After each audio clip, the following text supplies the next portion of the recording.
আসসালামু আলাইকুম। কেমন আছেন সবাই? আশা করছি সবাই ভালো আছেন। আজকে আমরা আলোচনা করছি বিজনেস ম্যাথমেটিক্স সাবজেক্টের ম্যাট্রিক্সের একটি প্রশ্নের অঙ্ক, অর্থাৎ বিজনেস অ্যাপ্লিকেশন যে অঙ্কগুলো আছে সেগুলো। তো প্রথমে যে অঙ্কটি দেওয়া আছে, এখানে বলা আছে একটি ট্রাস্ট ফান্ডে 50,000 টাকার দুই ধরনের বন্ডে বিনিয়োগ করতে হবে। বলা হয়েছে প্রথম প্রকার বন্ড থেকে 5% এবং দ্বিতীয় প্রকার বন্ড থেকে 6% হারে সুদে মোট 2,780 টাকা সুদ পাওয়া যায়। কোন প্রকার বন্ডে কত টাকা বিনিয়োগ করতে হবে ম্যাট্রিক্স ব্যবহার করে নির্ণয় করতে বলা হয়েছে। দেখুন, এখানে বলা আছে একটি ট্রাস্ট ফান্ডে 50,000 টাকার দুই ধরনের বন্ডে বিনিয়োগ করতে হবে, অর্থাৎ ট্রাস্ট ফান্ডে আমরা দুই ধরনের বন্ডে বিনিয়োগ করব, প্রথম বন্ড এবং দ্বিতীয় বন্ড, দুই ধরনের বন্ডে বিনিয়োগ করব, কিন্তু কত টাকা বিনিয়োগ করব সেটা আমাদের কাছে দেওয়া নেই। এবং বলা আছে প্রথম প্রকার বন্ড থেকে 5% এবং দ্বিতীয় প্রকার বন্ড থেকে 6% হার সুদে মোট এত টাকা পাওয়া যাবে। অর্থাৎ প্রথম বন্ড থেকে যদি আমি 5% সুদ পাই এবং দ্বিতীয় বন্ড থেকে যদি আমি 6% সুদ পাই, তাহলে আমার মোট সুদের পরিমাণ হবে 2,780 টাকা। কোন প্রকার বন্ডে কত টাকা বিনিয়োগ করতে হবে ম্যাট্রিক্স ব্যবহার করে নির্ণয় করতে বলা হয়েছে। এখন এই অঙ্কটা আপনারা কিভাবে করবেন? দেখুন, আপনার কাছে মূলত যে ইনফরমেশনটা দেওয়া আছে, পূর্ণাঙ্গ যে ইনফরমেশন দেওয়া আছে, সেটা হলো 2,780 টাকা সুদ পাবেন আপনি দুইটা বন্ড থেকে। প্রথম বন্ড থেকে 5% সুদ পেলে এবং দ্বিতীয় বন্ড থেকে 6% সুদ পেলে আপনি মোট যে সুদের টাকা পাবেন সেটা হলো 2,780 টাকা। এখন এই সুদটা যেহেতু আমার কাছে জানা আছে, তাহলে আমি একটা কাজ করতে পারি না? আমি যদি প্রথম বিনিয়োগকে কোনো একটা কিছু ধরে নিলাম, দ্বিতীয় বিনিয়োগকে কোনো একটা কিছু ধরে নিলাম, তাহলে বিনিয়োগের সাথে যদি আমি সুদের হারকে গুণ করি, তাহলে নিশ্চয়ই আমি সুদ পাবো। খেয়াল করুন, প্রথম বন্ডে যে টাকা বিনিয়োগ করব সেটার সাথে যদি আমি 5% সুদ গুণ করি, তাহলে আমি প্রথম বন্ড থেকে কত টাকা সুদ পাচ্ছি সেটা পাচ্ছি, এবং দ্বিতীয় বন্ডের সাথে আমি 6% সুদ গুণ করি, তাহলে কিন্তু দ্বিতীয় বন্ড থেকে কত টাকা সুদ পাচ্ছি সেটাও পাচ্ছি। তাহলে প্রথম বন্ডের সুদ এবং দ্বিতীয় বন্ডের সুদ যখন আমি যোগ করব, তখন কিন্তু সেটা 2,780 টাকার সমান হবে। তার মানে আমার কাছে আমি যদি একটা শর্ত তৈরি করতে চাই, তাহলে কি করতে হবে? প্রথম বন্ডের সাথে সুদের হার গুণ করব প্লাস দ্বিতীয় বন্ডের সাথে সুদের হার গুণ করব, যেটা ইকুয়াল টু হবে আমার 2,780 টাকা। আপাতত এই কনসেপ্টটা মাথায় রেখে আপনারা দেখুন অঙ্কটা কিভাবে আমরা সলভ করতে পারি। তাহলে আমরা ধরি, আপনাদেরকে কিন্তু অবশ্যই মনে রাখতে হবে, আমাদেরকে বলা হয়েছে কোন প্রকার বন্ডে কত টাকা বিনিয়োগ করতে হবে, অর্থাৎ প্রথম বন্ডে কত টাকা এবং দ্বিতীয় বন্ডে কত টাকা বিনিয়োগ করতে হবে। আমাদের কাছে কিন্তু সেপারেটলি দেওয়া নেই, দেওয়া আছে 50,000 টাকা দেওয়া আছে, যেটা আমরা দুইটা বন্ডেই বিনিয়োগ করব। আসুন ধরে নিলাম প্রথম বন্ডে বিনিয়োগকৃত টাকা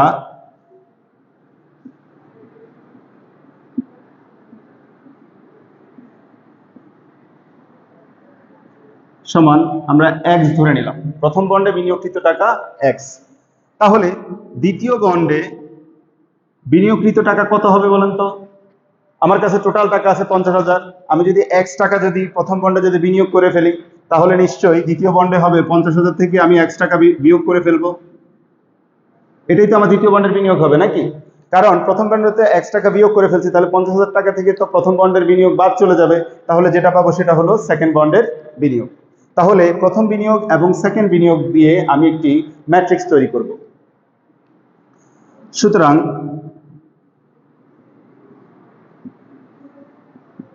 বিনিয়োগকৃত টাকার ম্যাট্রিক্স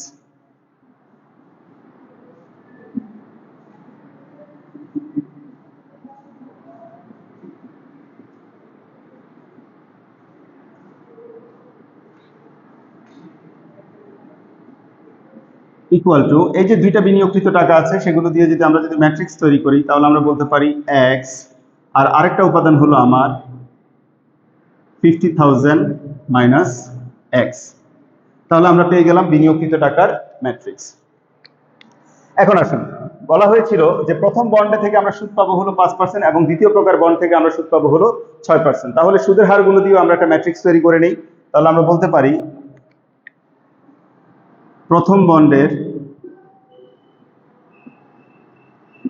সুদের হার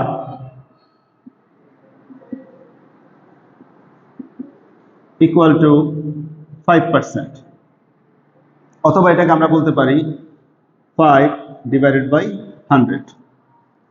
দ্বিতীয় বন্ডের সুদের হার হবে 6% দেওয়া আছে, দ্বিতীয় বন্ডের সুদের হার হলো 6%, তাহলে আমরা বলতে পারি 6%, অথবা আমরা বলতে পারি 6/100। এখন আসুন এই দুইটা বন্ডের সুদের হারের যদি একটা ম্যাট্রিক্স যদি আমরা নির্ণয় করি তাহলে সেটা কেমন হবে। সুতরাং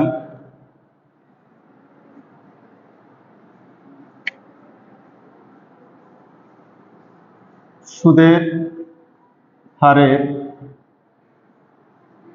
ম্যাট্রিক্স হবে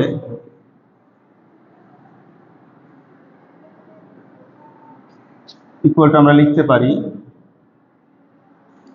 আমরা এটাকে ভার্টিক্যালি লিখব।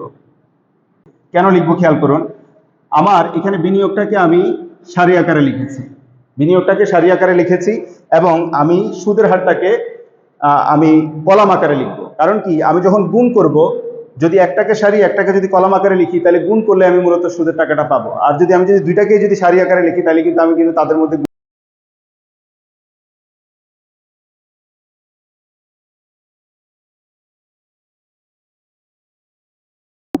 5/100 প্রথম বন্ডের সুদের হার, দ্বিতীয় বন্ডের সুদের হার হলো 6/100। এখন আসুন, এখন আমি শর্ত মতে আমার কাছে যেহেতু সুদের টাকাটা দেওয়া আছে, যে এখানে খেয়াল করুন, আমার কাছে যেহেতু সুদের টাকাটা 2780 টাকা দেওয়া আছে। এখন দেখুন তো, বিনিয়োগের সাথে আমি যখন সুদের হারকে গুণ করবো তখন আমি কি পাবো? সুদ পাবো না। তাহলে দুইটা বন্ডে বিনিয়োগের সাথে দুইটা বন্ডের সুদের হার যদি গুণ করি তাহলে আমাদের মোট 2780 টাকা আসার কথা। এখন আসলে এটা কিভাবে করতে পারি? ওকে, তাহলে এখন আমরা কি করতে পারি? আমরা লিখতে পারি শর্ত মতে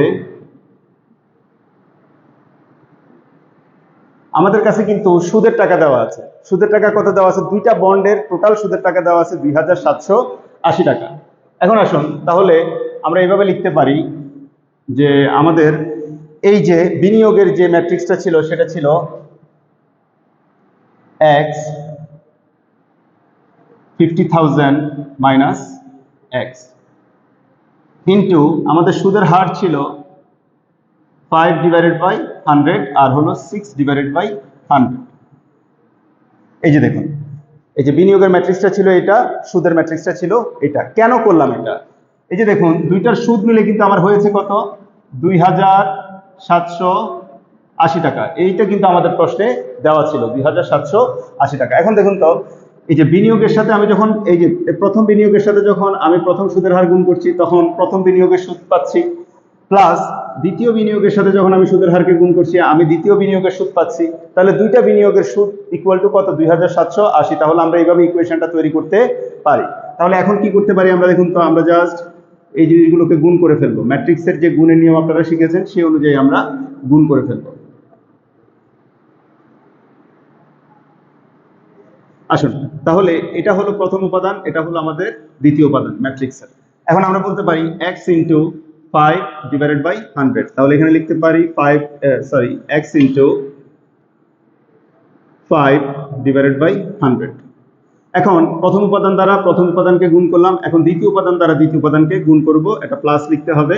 তাহলে দ্বিতীয় উপাদান হলো আমার 50,000 মাইনাস x ইন্টু দ্বিতীয় উপাদান হলো 6/100। এটা ইকুয়াল টু কত ছিল আমাদের? এটা ইকুয়াল টু আমাদের ছিল 2780।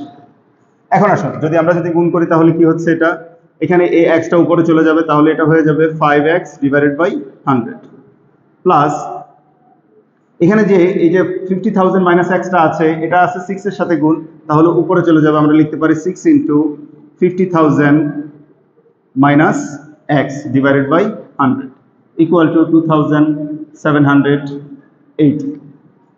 এখন কি করা যাবে? এখন আমরা দুইটা লসাগু নিতে পারি। দুইটা লসাগু নিলে একই রকমই হবে। তারপর আমরা আগে গুণ করে নিই। আমরা লিখতে পারি 5x/100 প্লাস আমরা বলতে পারি 6 দ্বারা যদি আমি 50,000 কে যদি গুণ করি তাহলে এটা হচ্ছে 3 lakh minus 6x/100 equal to 2780। অথবা কি করা যায়? আমরা যদি লসাগু নেই তাহলে আমরা নিচে হয়ে যাবে 100, যেহেতু দুইটারই হর হলো 100, তাহলে লসাগুটা হয়ে যাবে 100। তাহলে আমরা লিখতে পারি 5x plus 3 lakh minus 6x equal to 2780। এখন আমরা কি করতে পারি, এখানে দেখুন এখানে আছে -6x, এখানে আছে +5x।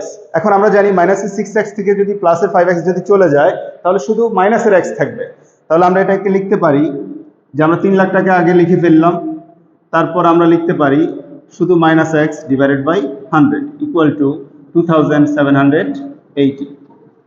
এখন আসুন, এখন আমাদের কি করতে হবে বজ্রগুণন। এখন বজ্রগুণন করতে গেলে এটার এই সংখ্যাটার নিচে মনে মনে হর 1 ধরতে হবে, তাহলে এই কর্নার গুণ হবে এবং এই কর্নার গুণ হবে। তাহলে আমরা মানটা কি লিখতে পারি, আমরা মানটা লিখতে পারি 3 লাখ -x ইকুয়াল ইন্টু 1 যদি হয় তাহলে এটাকে সরাসরি লিখতে পারি 3 লাখ -x ইকুয়াল টু 2780 সাথে যদি 100 যদি গুণ হয় তাহলে এটা হচ্ছে 2,78,000। এরকম হলো। এখন আসুন যদি আমরা পরবর্তী লাইনে যদি চলে যাই তাহলে আমরা এটাকে লিখতে পারি, এখানে খেয়াল করুন আমরা জাস্ট এই 2,78,000 কে ওইদিকে নিয়ে যাই, ডান পাশে নিয়ে যাই, তাহলে কি হচ্ছে 3 লাখ -2,78,000। এটা যেহেতু বাম পাশে চলে গেছে এটা মাইনাসের হয়ে যাবে, আর এক্সটাকে আমরা এদিকে নিয়ে আসি তাহলে এটা প্লাসের হয়ে যাবে। তাহলে আমরা দেখতে পাচ্ছি 3 লাখ থেকে যদি 2,78,000 যদি চলে যায় তাহলে থাকে হলো 22,000। তাহলে আমরা এখানে লিখলাম 22,000 ইকুয়াল টু এক্স, অথবা আমরা বলতে পারি সো এক্স ইকুয়াল টু 22,000। তাহলে আপনারা অঙ্কের প্রথমেই দেখেছিলেন, আপনাদের মনে আছে কিনা একটু খেয়াল করুন তো, আমরা এখানে প্রথমেই বলেছিলাম যে প্রথম বন্ডে বিনিয়োগকে আমরা ধরেছি এক্স, তাহলে আমরা এক্স ইকুয়াল টু যেহেতু 22,000 পেয়েছি তাহলে এটা হলো প্রথম বন্ডের বিনিয়োগ, এবং দ্বিতীয় বন্ডকে আমরা বলেছিলাম 50,000 মাইনাস এক্স। এখন আমাদেরকে তো প্রশ্নে বলা ছিল যে কোন প্রকার বন্ডে কত টাকা বিনিয়োগ করব, তাহলে আমরা পেয়ে গেলাম যে প্রথম বন্ডে আমরা বিনিয়োগ করব 22,000, তাহলে দ্বিতীয় বন্ডে কত বিনিয়োগ করব সেটা হলো 50,000 থেকে যখন 22,000 কে বিয়োগ করব তখন আমি দ্বিতীয় বন্ডের বিনিয়োগটা পেয়ে যাচ্ছি। তাহলে আমরা লিখতে পারি সো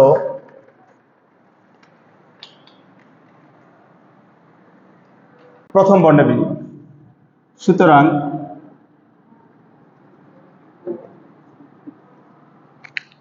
প্রথম বন্ডে বিনিয়োগ করতে হবে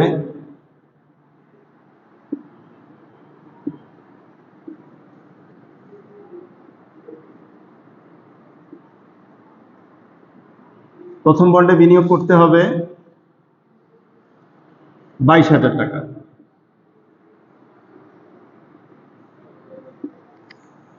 দ্বিতীয় বন্ডে বিনিয়োগ